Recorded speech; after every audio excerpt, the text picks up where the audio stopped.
صلى الله على محمد أبو الأول صلى الله على محمد النور الأول ነብዩ መሐመድ የተወለዱበትን ቀን በማሰብ በዓለማችንም ሆነ በሀገራችን በታላቅ ድምቀት ከሚከበሩ ሃይማኖታዊና ባህላዊ አጋጣሚዎች መካከል የመውሊድ በዓል ቀዳሚውን ስፍራ ይይዛል። በኢትዮጵያ የመውሊድ አከባበር ከሃይማኖታዊ ስነ ስርዓቱ ባለፈ በየአካባቢው ያለው የአከባበር ባህል በተለየ መልክ የሚንጸባረቅበት ማህበራዊ ትስስር የሚታደስበትና ትውፊት ከትውልድ ወደ ትውልድ የሚሸጋገርበት የባህል ገጽታ አለው። በዓሉ ከወሎው የዱዓና የመንዙማ መንደር እስከ ሐረር ታሪካዊ ግንብ ከጉራጌ ምድር እስከ አፋርና ሶማሌ መስኮች ድረስ የመውሊድ በዓል የራሱ የሆነ ልዩ ቀለም፣ የከበሮ ምት፣ የዕጣን እንዲሁም የሥነ ጽሑፍና የመንዙማ ውበት ይታይበታል። ታዲያ የመውሊድ በዓል በኢትዮጵያ ያለው ታሪካዊ አመጣጥ ምን ይመስላል? የሀገር ውስጥ መንዙማዎችና ግጥሞች ለኪነ ጥበብ እድገታችን ያበረከቱት አስተዋጽኦስ? በየአካባቢው ያሉ ልዩ ልዩ የትውፊት ውበቶችስ እንዴት ይገለጻሉ? ለመላው የእስልምና እምነት ተከታዮች እንኳን ለ1501ኛው የመውሊድ በዓል በሰላም አደረሳችሁ። ውድ አድማጮቻችን፣ ሐራምቤ ሬዲዮ በዓሉ የሰላምና የጤና እንዲሆን ይመኝላችኋል። በዚህኛው ጥንቅራችን በሚኖረን ልዩ የበዓል ቀደም ሲል ያነሳነውንና በዚህኛው ጥንቅራችን በሚኖረን ልዩ የበዓል ፕሮግራም ቀደም ሲል ያነሳነውን እና ሌሎች ማኅበራዊና ባህላዊ እሴቶችን አስመልክተን ከማኅበረሰብ አንቂ አቶ ጃዋር ሳዲቅ ጋር ጥሩ ቆይታ አድርገናል። እስከ ፕሮግራማችን ፍጻሜ ድረስ አብራችሁን እንድትሆኑ በአክብሮት እንጋብዛለን። በድጋሚ መልካም በዓል። ሰለላሁ ዐላ ሙሐመድ አቡ ቢልአወል ሰለላሁ ዐላ ሙሐመድ አንኑር አልአወል።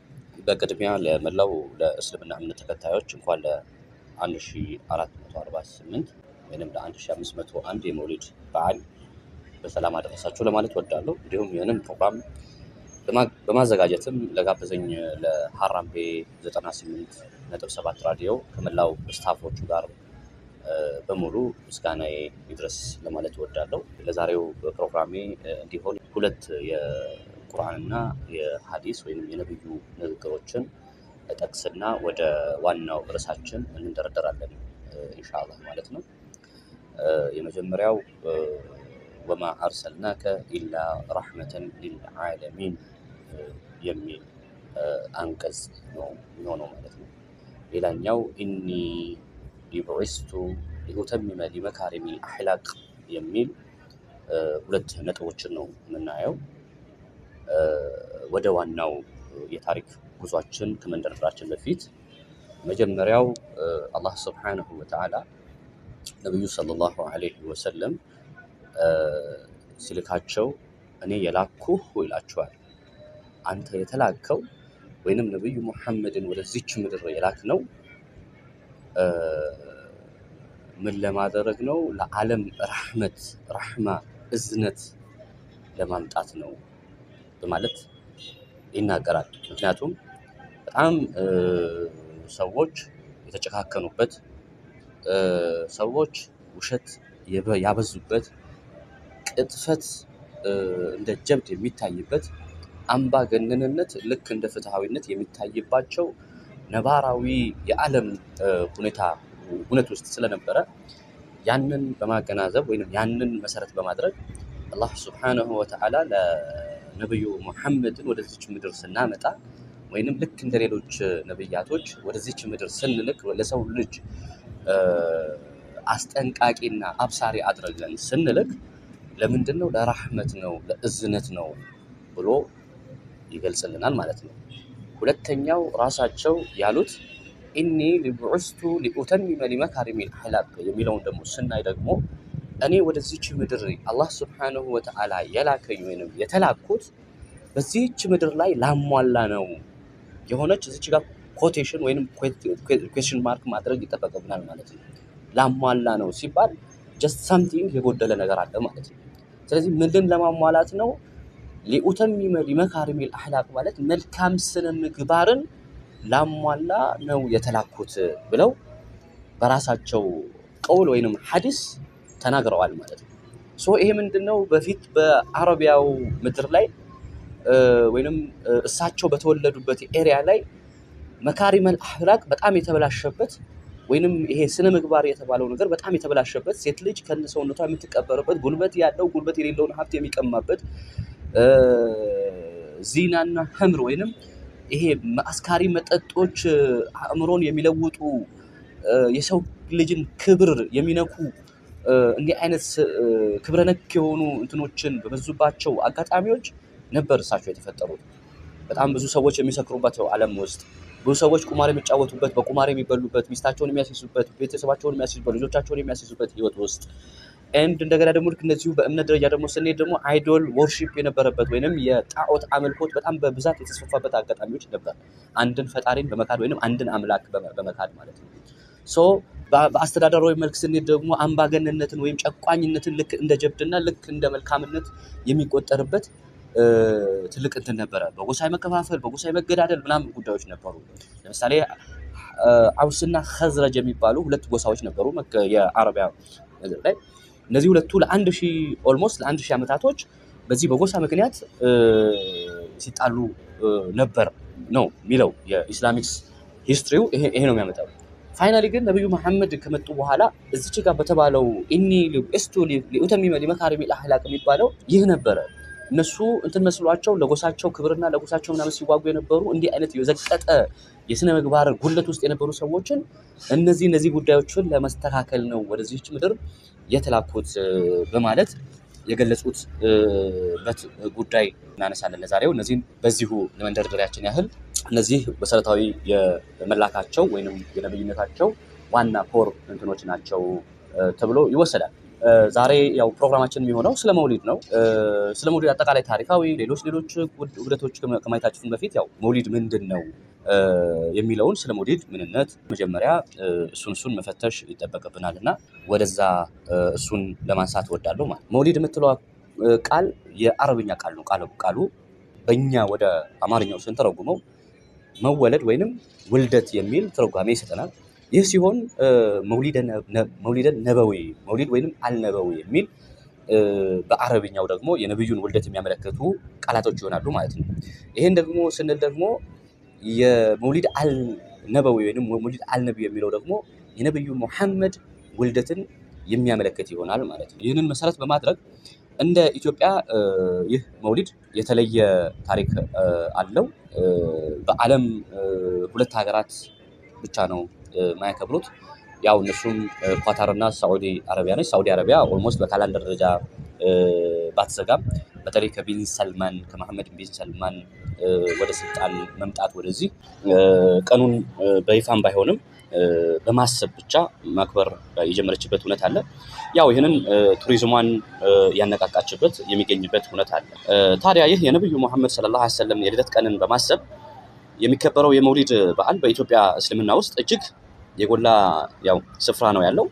በዓሉ ሃይማኖታዊ ስነ ስርዓት ብቻ ሳይሆን እንደ ሀገር ደግሞ የሀገሪቱን ብዝሃነት የማህበረሰብ አንድነትና የጥልቅ የኪነ ጥበብ እሴትን የሚያንጸባርቅም ትልቅ የባህል መድረክም ጭምር ነው መውሊድ። ምክንያቱም በጣም ብዙ የማህበረሰብ ክፍል የሚሳተፍበት በጣም ብዙ ሁነቶች የሚታዩበት በዓል ስለሆነ ማለት ነው። መጀመሪያ የመውሊድ በዓል አከባበር ታሪካዊ አመጣጥን በኢትዮጵያ የተመለከትን እንደሆነ ያው የተለያዩ ምሁራን በዚህ ጉዳይ ላይ ሰፋ ያለ ነገር አስቀምጧል። የተለያዩ እይታዎችንም አስቀምጧል። ኢትዮጵያ ከእስልምና ጋር ያላት ቁርኝት በተለይም በሰላማዊ መንገድ የአይሁድ እምነትን በሰላማዊ መንገድ የተቀበለች ሀገር፣ የክርስትናን እምነት በሰላማዊ የተቀበለች ሀገር፣ የእስልምናን እምነት በሰላማዊ መንገድ የተቀበሉት ያስተናገዱበትን ጥበብ መስተጋበር እጅግ እውነት ለመናገር የሚደንቅ ነው። ሀበሻ በታሪክ ካየን ሰፊ ግዛት ነበራት። ከአረቦች ጋር የነበራት ቁርኝት ደግሞ በተለይም የነብዩ ቤተሰቦች በዚህ የተነሳ እስልምና ሲጀምር አንዱ ከኢትዮጵያ ጋር የተያዘም ይሆናል እና እንደነ ኡሙ አይመን፣ ቢላል ኢብኑ ረባህ፣ ንጉስ አልነጃሺ ወይንም አስሐማ ኢብኑ አብጀር እነዚህ ጉዳዮች አሉ። እነዚህን እያንዳንዱን ከእስልምና ያላቸውን ቁርኝት እያንዳንዱን በዝርዝር መመልከት ይገባናል። ኡሙ አይመንን ከተመለከትን ኡሙ አይመን ኢትዮጵያዊቷ በረካ ትባላለች። አባታቸው የአብዱላህ አገልጋይ ነበረች፣ የነብዩ መሐመድ አገልጋይ ነበረች። ዴን ነብዩ መሐመድ ከተወለዱበት ዕለት ጀምሮ እስከ ነብይነት እስኪላኩበት ድረስ ወይንም ነብይነታቸውን እስኪያረጋግጡ ድረስ ኡሙ አይመን ከነብዩ መሐመድ ጎን ያልተለየች ኢትዮጵያዊት ሷሃባ ወይንም የነብዩ ባልደረባም እንደገና ደግሞ እሳቸው በራሳቸው ቃል በቃል ደግሞ እናቴ ወይንም ሁለተኛዋ እናቴ የሚል መጠሪያ የሰጧት ኢትዮጵያዊቷ ኡሙ አይመን በረካ ነች። ብቸኛ ነብዩ መሐመድን ልብሳቸውን ያጠበች፣ ብቸኛ ለነብዩ መሐመድ ምግብ ያዘጋጀች፣ ብቸኛ ነብዩ መሐመድን ፀጉራቸውን ያበጠረች እስኪያድጉ ድረስ ማለት ነው። የእህቷ የኢትዮጵያዊቷ በረካ ነበረች ማለት ነው። ቢላል ኢብኑ ረባህ ወይንም ቢላል ሐበሺ የሚባል ሌላ ደግሞ ወንድ ባሪያ ነበረ። ባሪያ ስንል ያማሪ በጥቁር በምናምን ሳይሆን በባሪያ ንግድ የተሽጦ በዛ በባህርነት የነበረ ሰው ነበር። እሱም የነብዩ ሱሐባ ለመሆን በቅቷል። መጨረሻ እሱ ከባህርነት ነፃ አወጡት። ከዛ በኋላ በጣም ቢላል ኢብኑ ረባህ እንግዲህ የመጀመሪያውን በእስልምና የመጀመሪያውን አዛን ካዕባ ላይ በጣም አረቦች በሚያከብሩት አረቦች የስነ ጽሁፍ የባህል ፌስቲቫላቸውን በሚያቀርቡበት በጣም ውድ በሆነ ቦታ በመካ በካዕባ ላይ የአዛን ጥሪ ለመጀመሪያ ጊዜ ያደረገ የነብዩ ባልደረባ ወይንም ጓደኛ እንደማለት ነው። ሱሐባ ይባላሉ። አንዱ ነው።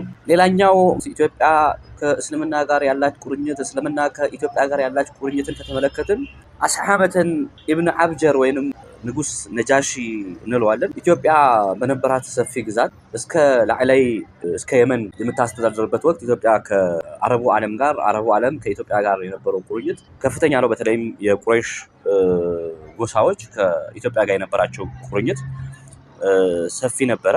ግን ነብዩ መሐመድ በመካ እስልምናን ኢምብሬስ አድርገው እስልምናን መተግበር ሲጀምሩ ዳዕዋ ማድረግ ሲጀምሩ ከመካ ቁረይሾች ከፍተኛ ተቃውሞ ገጥሟቸው ነበር።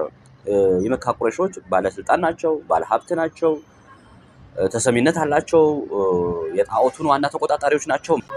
በመካ ዙሪያ ላይ ነብዩ መሐመድ በስነ ስርዓት እምነታቸውን ኤክሰርሳይዝ ማድረግ አልቻሉም። በጣም ከፍተኛ እንግልት፣ በጣም ከፍተኛ ጭቆና ከነ ጓዶቻቸው ይደርስባቸው ጀመር። ግን በዛ ሰዓት ነብዩ መሐመድ ሰለላሁ ዐለይሂ ወሰለም ምንም ነገር ሳይሉ ቀጥታ ይذهቡ الى الحبشه فانه ملك لا يظلم عنده احد ነው ያሏቸው። ሂዱ ወደ ሀበሻ ይذهቡ الى الحبشه ወደ ሀበሻ ሂዱ፣ እሱ ዘንድ ምንም አይነት ሰው የማይበደልበት ፍትሃዊ የሆነ ንጉስ አለ በማለት ባልደረቦቻቸውን ወይንም በዛን ወቅት ላይ የነበሩ ተከታዮቻቸውን ወደ ኢትዮጵያ በመላክ ወደ ንጉስ ነጃሺ ዘንድ ሰደዋል ማለት ነው። ከዛ በኋላ ይሄ ንጉስ ነጃሺ አብሮ በጣም ብዙ የሰሩት ነገር አለ። የመጡበትን እውነት ምክንያት ጠየቋቸው። በአካባቢያችን ጭቆና ስለደረሰብን ነው፣ ነብዩ የሚያዘን በአንድ አምላክ ወይንም በአንድ አላህ ነው፣ ኢሳም የአላህ መልእክተኛ መሆኑና እንዲሁም ደግሞ መርየምም የሱ የኢሳ እናት መሆኗን ነው የሚነግረን። ጣዖት አታምልኩ የሚል ነው የሚነግረን። ፍትሃዊ እንደሆነ ነው የሚያዘን። በዚህ ነው ይሄን እምነት ለምን ተከተላችሁ በሚል ላይ ያሳደዱን የሚል ምላሽ ሲሰጥ እነዚህ ያው ከኔ እቅፍና ከኔ ጥበቃ ውጪ አይወጡም በማለት ቁረይሾችን ነጃሺን ለመደለል አምጥቷቸው የነበሩ ንዋዮችን በሙሉ በመመለስ ነብዩ መሐመድ ባሉት መሰረት ፍትህን አጽንቷል። ይህ ኢትዮጵያዊ አልነጃሺ ወይንም አስሐመተ ኢብኑ አብጀር ሲሞት ለመጀመሪያ ጊዜ በእስልምና ታሪክ ሰላተል ጋኢብ ይባላል። ሰላተል ጋኢብ ለመጀመሪያ ጊዜ ለማን የተሰገደው? በአልነጃሺ ነው የተጀመረው። ሱናውም ማለት ነው። ሱና ማለት ነብዩ መሐመድ የሰሩት የተገበሩት ነገር በሙሉ ሱና ይባላል። እስከ መጨረሻው ድረስ ሙስሊሞች እንዲተገበሩት የሚታዘዝ ነው። በዚህ መሰረት ንጉስ አልነጃሺ ሲሞት የነብዩ መሐመድ መካ ላይ ሆነው የሰገዱት ሰላተል ጋኢብ አሁን እስከ መጨረሻ ድረስ ሱና ሆኖ ቀጥሏል ማለት ነው። ይሄ ምክንያቱ ማን ነው? አስሐመተ ኢብኑ አብጀር የተነሳ ነው ማለት ነው። በኢትዮጵያ የእስልምና ታሪክና ስርጭት ምናልባትም የተለያዩ እነዚህን የተመለከቱ ጥናትና ዳሰሳ ያደረጉ የተለያዩ ምሁራኖች አሉ፣ የምዕራብ ምሁራኖች አሉ፣ የሀገራችንንም ምሁራኖች አሉ። ለምሳሌ ከውጪ ከምዕራባውያን እንደ ጄ ስፔንሰር ትሪሚንግሃም ኢስላም ኢን ኢትዮጵያ የሚል እንደገና ደግሞ ሱፊዝም ኢን ኢስት አፍሪካ የሚል ስርግው ሀብለስላሴ አንሸት ኤንድ ሜዲቫል ሂስትሪ ኦፍ ኢትዮጵያን ሲሞን ታሪስታኒ ፕሮፌሰር ላጲሶ እና እንደነ ተክለሳዲቅ መኩሪያ የመሳሰሉ የታሪክ ጸሐፍትና ድርሳናት እንደሚያመለክቱት ወይንም ባለው በእነሱ ዘገባና መረጃ መሰረት በኢትዮጵያ የእስልምና እምነት የገባው ገና በነብዩ ሰለላሁ ዐለይሂ ወሰለም ዘመን በመጀመሪያው ስደት ወይንም ሂጅራ ቅድም አልነጃሺ እንዳልነው በዛን በአልነጃሺ የስደት ወቅት እንደነበር ብዙዎቹ ያትታሉ ማለት ነው። የመውሊድ በዓል አከባበርን በሀገሪቱ ስር የሰደደው በንግድ መስመሮችና በሱፊ ማዕከላት አማካኝነት በሰፊው የተስፋፋ የመጣበት ወቅት እንመለከታለን ማለት ነው።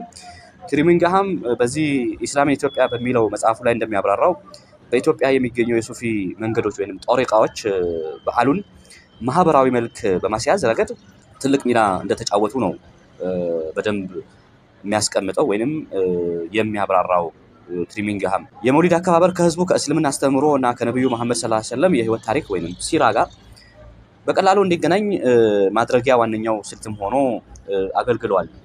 መውሊድ በዓል ብዙ ሰዎች ከአስተምህሮ ውጪ ሰዎች የመገናኛ ሲስተም የመገናኛ ዘዴ ሆኗቸዋል። ምክንያቱም በዛ ሰዓት ኮንፈረንስ የለም፣ አዳራሽ የለም፣ ምናምን የለም። እነሱ የሚገናኙት ምንድነው በሐሪማዎች አካባቢ፣ ኸልዋዎች አካባቢ፣ በየመስጂዱ ምናምን እንደዚህ አይነት የመገናኛ ሂደቶች እንዲፈጠር መውሊድ ትልቅ ዋና የመገናኛ ስልት ሆኖ አገልግሏል ማለት ይቻላል። የመውሊድ በዓልን ዋነኛ ዓላማም የነብዩ መሐመድ መልካም አስተምህሮቶችን በሰው ልጆች ህይወት ውስጥ ማምጣት ነው። ቅድም ከላይ የጠቀስኩት አለ ኢኒ ልቡኢስቱ ሊኡተሚመ ሊመካሪመ አኽላቅ የሚለው ይህችን መልካም አስተምህሮ መልካም ስነ ምግባር የሞራል እሴቶችን በሰው ልጆች ህይወት ላይ ማምጣት መተግበር፣ ለሌሎች አርአያ መሆን፣ ማስተማርን እና ታሪካቸውን መዘከርን ነው መውሊድ በዋናነት የሚከበረው ወይንም መውሊድ በዋናነት የሚዘከረው ማለት ነው። የሱፊ ጠሪቃዎች የመንፈሳዊ አማራጭ መንገዶች ናቸው። መውሊድ በማስፋፋት ላይ ከፍተኛ ሚናም ተጫውተዋል በታሪክ ማለት ነው። እንደ ጄ ስፔንሰር ትሪሚንግሃም ሱፊዝም ኢን ኢስት አፍሪካ በሚለው ድርሳኑ መሰረት በኢትዮጵያ የእስልምና ባህልና ትውፊት ላይ ከፍተኛ ተጽዕኖ ያሳደሩት የሱፊ ጠሪቃዎች በተለይም ቃድርያ፣ ቲጃንያ መውሊድ አከባበር ላይ መዋቅራዊ መሰረት ጥለዋል በማለት ስፔንሰር ጥናቱ ላይ ይገልጻል ማለት ነው። በዚህ መሰረት የቃድርያ ጦሪቃ በጥንታዊ የሀገር ውስጥ የእስልምና ማዕከላት በተለይም እንደ ሐረር፣ ወሎ በሰፊው የሚንቀሳቀስ ሲሆን መውሊድ ወቅት የሚደረጉ መንፈሳዊ ውዝዋዜዎችን ወይንም ዚክር፣ መንዙማዎች፣ የተማጽኖ ግጥሞችን በስነ ስርዓት መርተዋል። የቲጃኒ ጦሪቃ የሚባል አለ። የቲጃኒ ጦሪቃ በተለይም በደቡብ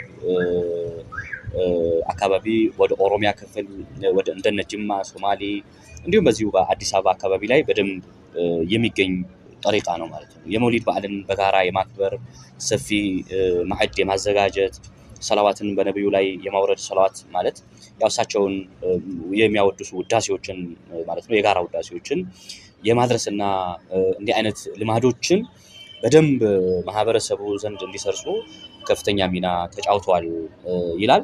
ያው ከነዚህ ባሻገር ሰማንያ የሚባሉ ሌሎች ወደ 4፣ 5፣ 6 የሚሆኑ እንደዚሁ ጠሪቃዎች አሉ።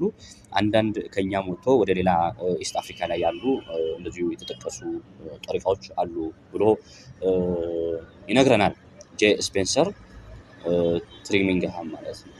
የነዚህ ጠሪቃዎች ሚና ቀላል የሚባል አይደለም። ሰዎችን ይሰበስባሉ። መውሊድን ከተራ በዓልነት ባለፈ የዛዊያዎቻቸው የአላህ ፍቅርና የነብዩ ሰለላሁ ዐለይሂ ወሰለም ናፍቆትን የሚያንጸባርቁበትን እንዲሁም ሙሪዶቻቸውና ተከታዮቻቸው ከመሻይኾች ወይም መምህራኖች ጋር የሚያገናኙበት የነፍስ ማደሻ ሰው ነፍሱን ማጽዳት ሲፈልግ ወደ ዚክር ነው የሚገባው። ዚክር ማለት ውዳሴ ማለት ነው። ወደ ውዳሴ ይገባል። አላህን ወደ ማወደስ፣ ነብዩን ወደ ማወደስ፣ ወደ ማስታወስ ማለት ነው። አላህን ሲያስታውስ መጥፎ ነገር ሊሰራ የነበረው ይተዋል። ነብዩን ሲያስታውስ መጥፎ ነገር ሊሰራ የነበረውን ያስታውስና ይተዋል። እንዲህ አይነት ልማዶች በደንብ ማህበረሰቡ ዘንድ እንዲጸኑ መጥፎ ቀልቡ ላይ ወይንም ይሄ ልቡ ላይ መጥፎ ነገር ሸካራ ነገር ሲሰማው ዚክር ጋር ሄዶ ያጠራዋል። ጥላቻ፣ መጥፎነት ምናምን እንደዚህ አይነት ነገራቶች ሲከሰት ቀጥታ ጠሪቃዎች ጋር ሄድና እዛ ዚክሮች ማለት ሲጀምር ነፍሱ ጋር ያለችዋን መጥፎ ነገር ትታጠብለታለች እና በዚህ መንገድ የጦሪቃዎች ለመውሊድ ከፍተኛ ገጽታን አበርክቷል በታሪክ ማለት ነው። ሌላው ምናልባት የምንመለከተው በተለያዩ የሀገራችን አካባቢዎች ባለው ትውፊት የኢትዮጵያ ሙስሊሞች ለነብዩ ሰለላሁ ዐለይሂ ወሰለም ያላቸው ፍቅር እንደ ታሪክ ምን ይመስላል የሚለው ማየት ይጠበቅብናል። ያው ሀበሻ በጣም ሰፊ ቁርኝት አላት ከእስልምና ጋር ከላይ የተንደረደርንበት ያየናቸው ነገራቶች ስላሉ የሀበሻ ህዝብ ገና ከመጀመሪያው ስደት ጀምሮ እስልምናን የተቀበለ ለሙስሊሞች ያሳየው ደግነት፣ ፍቅር በታሪክ የሚታወስ እስከ ዘላለሙ የሚታወስ ይሁን በመሻይኾቻችን አማካኝነት ወይንም በትላልቅ የሃይማኖት ሊቃውንቶች፣ አውሊያዎች፣ ወልዮች አማካኝነት ወደ ጥልቅ መንፈሳዊ ውዴታን ወይንም ትስስር አሳድጎ ወይንም እንዲያድርግ አድርጎታል ማለት ይቻላል። መሻይኾች በተለያዩ ዘመናትና በመውሊድን ሰበብ በማድረግ ህዝቡ ይሰበስባሉ። ህዝቡ ተሰብስቦ ዝም ብሎ አይበተንም፣ ይመክሩታል። ቢመክሩት በጣም መጥፎ የሆነ ዝቅጠት ውስጥ ከገባ፣ የባህሪ ለውጦች ካመጣ፣ መጥፎ ባህሎችን ካዳበረ እነዚህ ጉዳዮችን በማስተማር እንዲመለስ ይመክሩ ነበረ። የተጣላ ካለ ደግሞ ያስታርቁ ነበረ። በጉርብትና ሊሆን ይችላል፣ በተለያዩ በግሩፕኝነት ሊሆን ይችላል፣ በጎሳ ሊሆን ይችላል፣ በምናምን እንደዚህ አይነት ነገራቶች የተጣላ ካለ የሚያስታርቁበት መድረክ ነበር ማለት ይቻላል። መውሊድ እውቀት ያስገበዩ ነበረ። ስለ ነብዩ መሐመድ፣ ስለ እስልምና አመጣጥ፣ ስለ ሀገራቸው ሙሉ በደንብ አድርገው እውቀት ያስጨብጡ ያስተምሩበት የነበረበትም ሂደት ነው ያለው።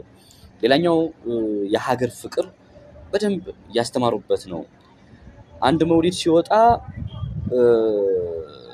በድሮ ጊዜ የኛ መውሊድ በዛሬ በእንደዚህ አይነት ቀን በየአመቱ በእንደዚህ አይነት ቀን ነው የሚከበረው ተብሎ ለሁሉም ኤሪያ ላሉ ሰዎች አንዴ ከተነገረ በዛች ቀን ላይ በየአመቱ እንዳትቀር ተብሎ አንድ ቀን የተነገረው ሰው በየአመቱ ሁሌ ዳኢመን ሁሌ በየጊዜው ያ ቦታ ላይ ተጠርቶ ይመጣል ማለት ነው። ጎሳ፣ ቀለም፣ ክልል ምናምን ሳይበይነው ለሁሉም ይነገራል።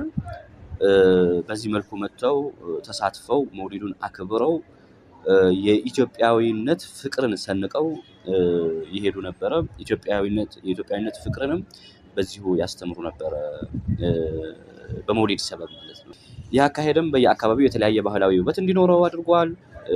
ለመውሊዱ ውበት ሰጥቶታል። ትክክለኛ እንደውም ምናልባት ዳይቨርሲቲ ቢዩቲ የሆነበት ወይንም ትክክለኛ ይሄ ልዩነት ውበት የሆነበት ማሳያ ማድረግ ይቻላል። ምናልባት የመውሊድ ክብረ በዓል ይህንን ያላበሰ ነው ማለት ይቻላል። ምክንያቱም ሲበላ ከየት መጣህ ማነህ የለም፣ ማዕድ ይቀርባል። ያ ማዕድ ላይ አንድም ለበረካው አንድም የሰደደ አንድም ያገኘ እንደየእንትኑ የደረሰው ያህል ገብቶ ተሻምቶ በልቶ ይሄዳል እንጂ አንተ ከየት ነህ ማነህ ጥሩ ልብስ ለብሰሃል ነጭ ልብስ ለብሰሃል ምናምን የለም። መንዙማ ሲባል ከየት ነህ ወዴት ነህ የለም፣ ሁሉም ውዳሴ ነው።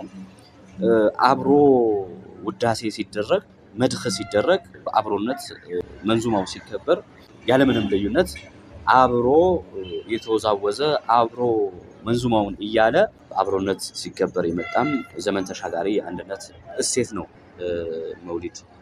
የወሎ መውሊድን መመልከት እንችላለን። በወሎ የሚከበሩት እንደ ዳና፣ የገታ፣ የሾንኬ፣ የሻሊ ጎንደር እነዚህ መውሊዶች በሙሉ በጣም የሚገርሙ መውሊዶች ናቸው። ወሎ ምናልባትም በኢትዮጵያ የመንዙማና የሱፊ ትውፊቶች ያው እምብርት ነው። በተለይ የአማራ ክልሉ አካባቢ ያለው ጎንደርን ሌሎችንም ጨምሮ ማለት ነው። የሻሊ ጎንደር ስቶሪ ወይንም ሂስትሪ መውሊዳቸውንም ጨምሮ ተወርቶ አያልቅም።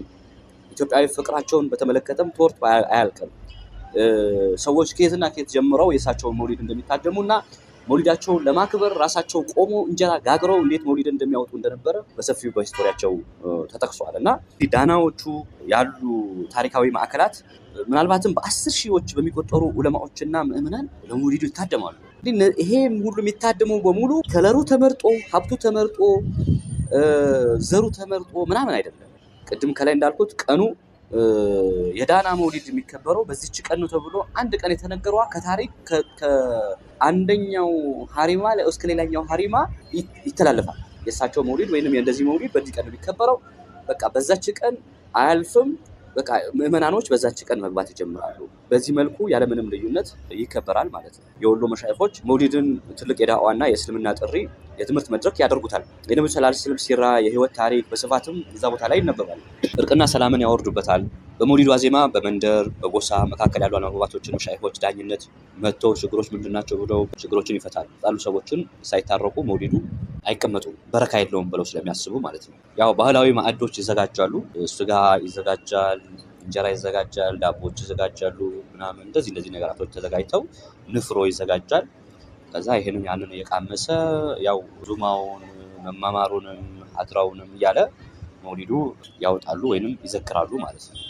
ሌላኛው የሐረር መውሊድን ያው ከጀጎል ባህላዊ ገጽታ ጋር አብሮ የሚሄደውን የሐረር መውሊድን እንመለከታለን።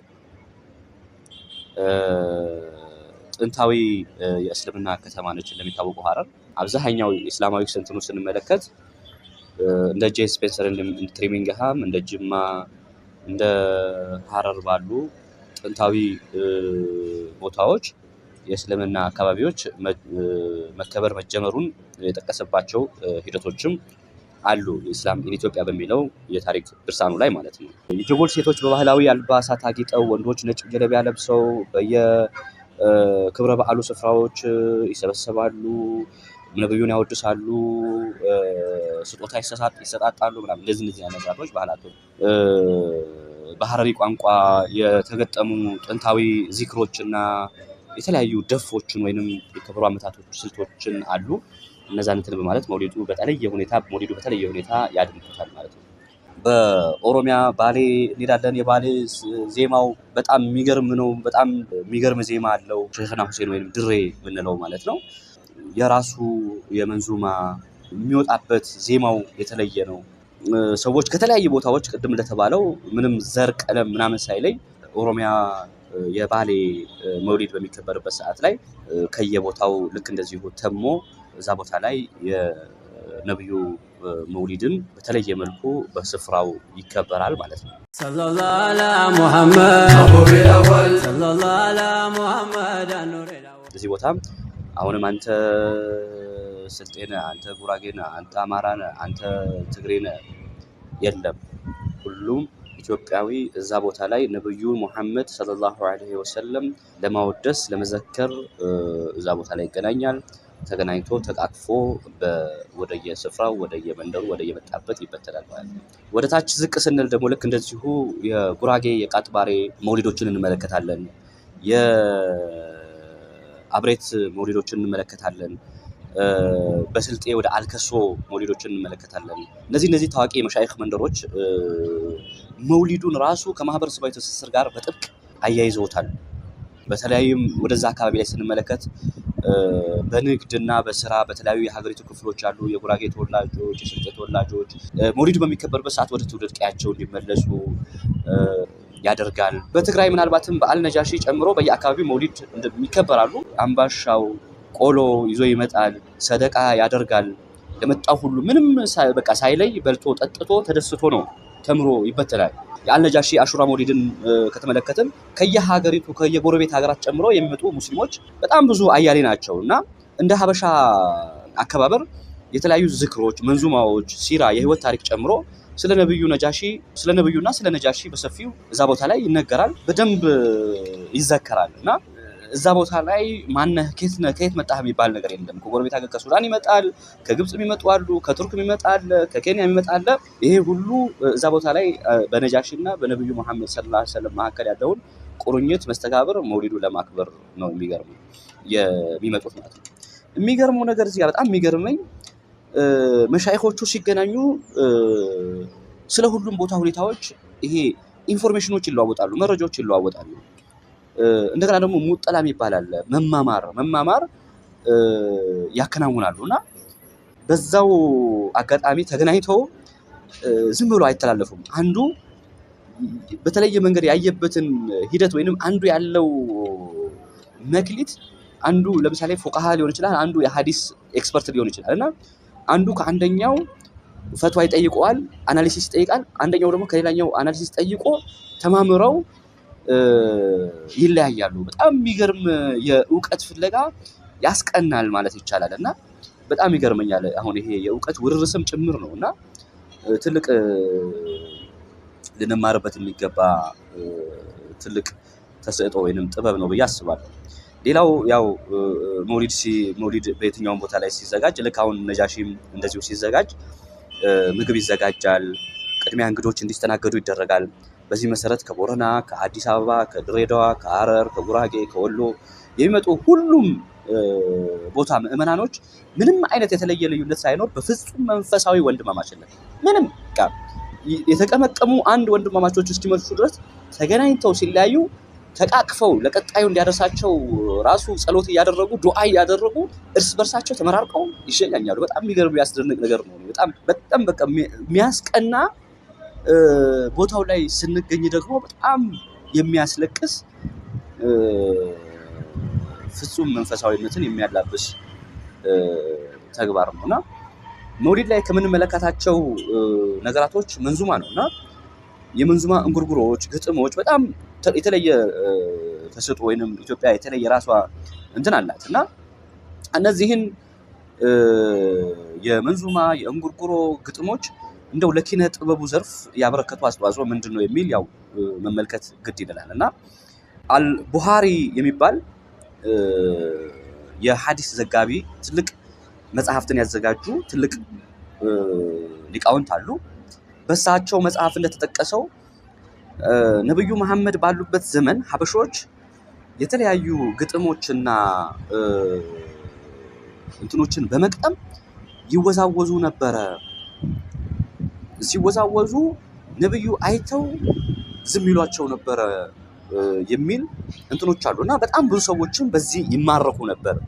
የሀበሾቹ ግጥም ይሄ ዝም ብሎ በተናጠል አይደለም፣ በጀማዓ ሆነው ይህንን በዓላቶች በሚሆኑ ጊዜ ማለት ነው። በዓላቶች በሚሆኑ ጊዜ ሀበሾቹ እንዲህ ያደርጉ ነበረ። እንዲህ ሲያደርጉ ነብዩ መሐመድም ይመለከቱ ነበር እና በመውሊድ ወቅት የሚቀርቡት የሀገር ውስጥ መንዙማዎች፣ እንጉርጉሮችና ግጥሞች ለኢትዮጵያ በተለይም ለስነ ጽሁፉ ለኪነ ጥበቡ እድገት ያበረከቱት አስተዋጽኦ እጅግ ከፍተኛ ነው። በተለይም እንደተመለከትን እንደሆነ የቋንቋና የማህበረሰብ አንድነትን እንዲገነቡ ከፍተኛ ሚና ተጫውተዋል። መንዙማ በዋናነት በአማርኛ፣ በኦሮምኛ፣ በሐረሪ፣ በጉራግኛ፣ በአፋርኛ በተለያዩ እንትኖች አዘጋጅተዋል የሀገራችን መሻይኮች። ይህ በልዩ ልዩ ቋንቋዎች ነብዩን መሐመድ ሰለላሁ ዐለይሂ ወሰለም እንዲሁም መልካም አርአያ የእሳቸውን መልካም አርአያ የሆኑ አውሊያዎችን ትላልቅ ሊቃውንቶችን የማወደስን ጥበብ የቋንቋ እኩልነት እና የማህበረሰብ ትስስርን እንዲመጣ አድርጓል። ቁርኝት እንዲኖር አድርጓል ማለት ይቻላል። በአማርኛ የሚቀርቡ የወሎ መንዙማዎች፣ የጎንደር የሌሎችም ቦታ የዜማ ስልታቸው በጣም የሚገርም ነው። የዜማ የሀድራ ስልታቸው ማለት ነው። የኦሮምኛ መንዙማዎች ጀባዎቻቸው ደግሞ በዜማዊ ይዘታቸው በጣም ጥልቅ ስሜት ውስጥ የሚዘፍቁ ስሜትን የሚቀሰቅሱ ናቸው።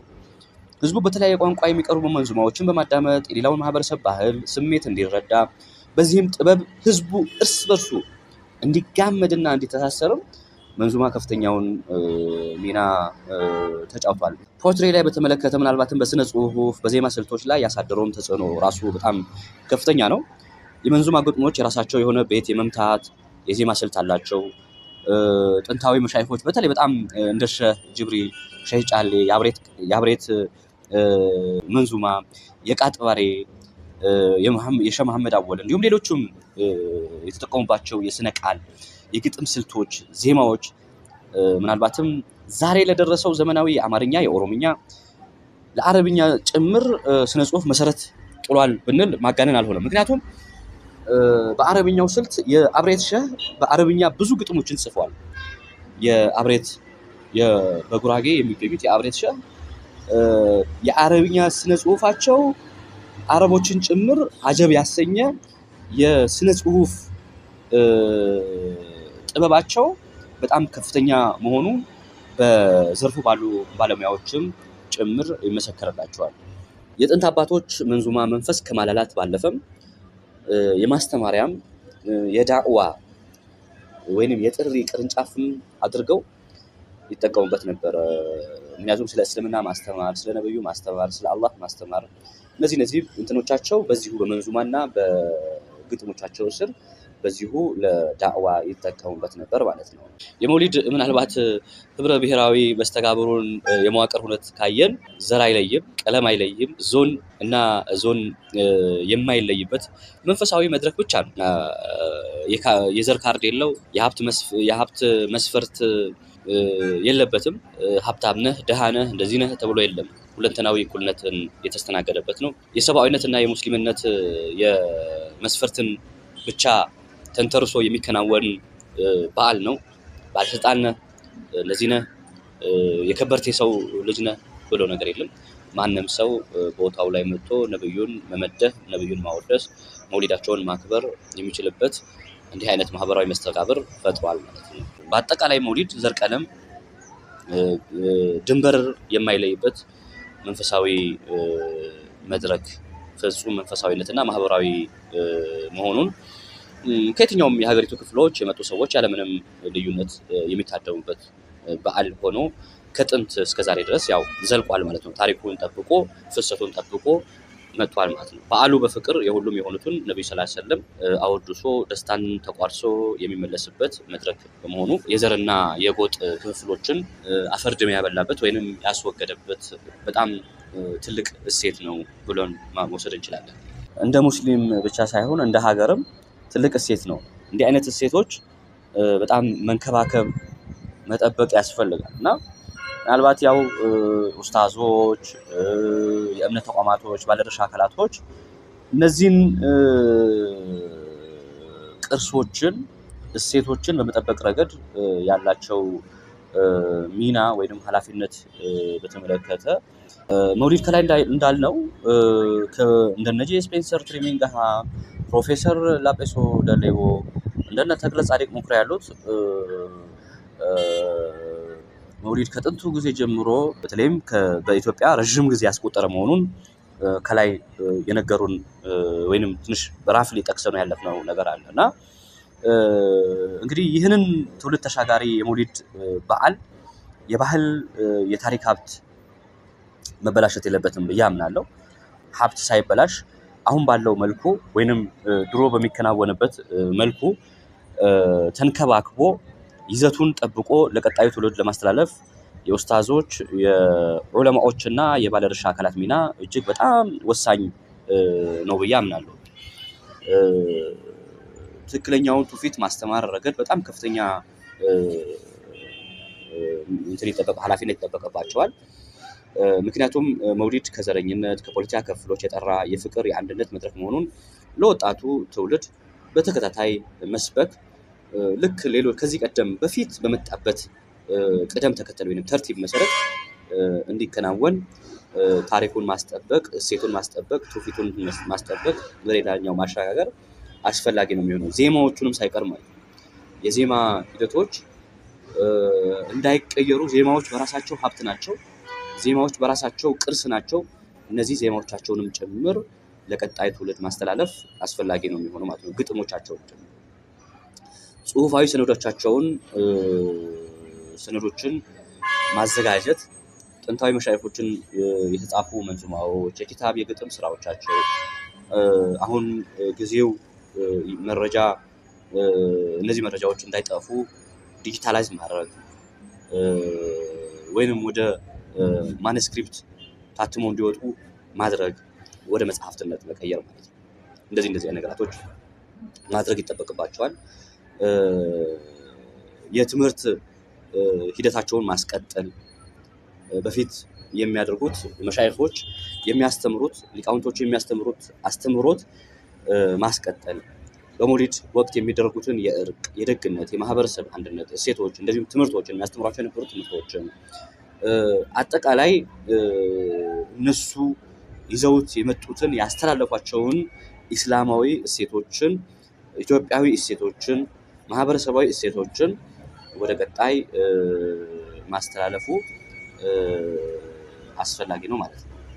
ሌላው ምናልባት የባለድርሻ አካላትን ከተመለከትም የባህልና ቱሪዝም ሚዲያና የሲቪክ ማህበራት የራሳቸው ከፍተኛ ሚና አላቸው ብዬ አምናለሁ። የባህልና ቱሪዝም ሚኒስቴር ከፍተኛ ኃላፊነት ይጠበቅበታል። የመውሊድ ባህላዊ ታሪካዊ እሴቶችን በጥናት ምርምር አስደግፎ ዓለም አቀፍ ደረጃ ማስመዝገብ ትልቅ ሀገራዊ ሪሶርስ ነው የሚሆነው፣ የቱሪስት መስህብ ነው የሚሆነው፣ ቅርስ ነው የሚሆነው እና ይህንን በዩኔስኮ በማይዳሰስ ቅርስነት የማስመዝገብ ስራዎችን ውጥኖትን ማስጀመር እና ደግሞ ይህንን ከዳር ማድረስ አለበት ብዬ አምናለሁ። በአዲስ አበባ ዩኒቨርሲቲ ስኩል ኦፍ ኮሜርስ የተጀመረ እንቅስቃሴ እንደነበር አስታውሳለሁ። ያው ያን እንቅስቃሴ ምን ያህል ተገፍቶበት የት ደርሷል፣ ይህንን እውን ማድረግ የሚችልበት ደረጃ ላይ ደርሷል ወይ አልደረሰም የሚለው ለጊዜው መረጃ የለኝም።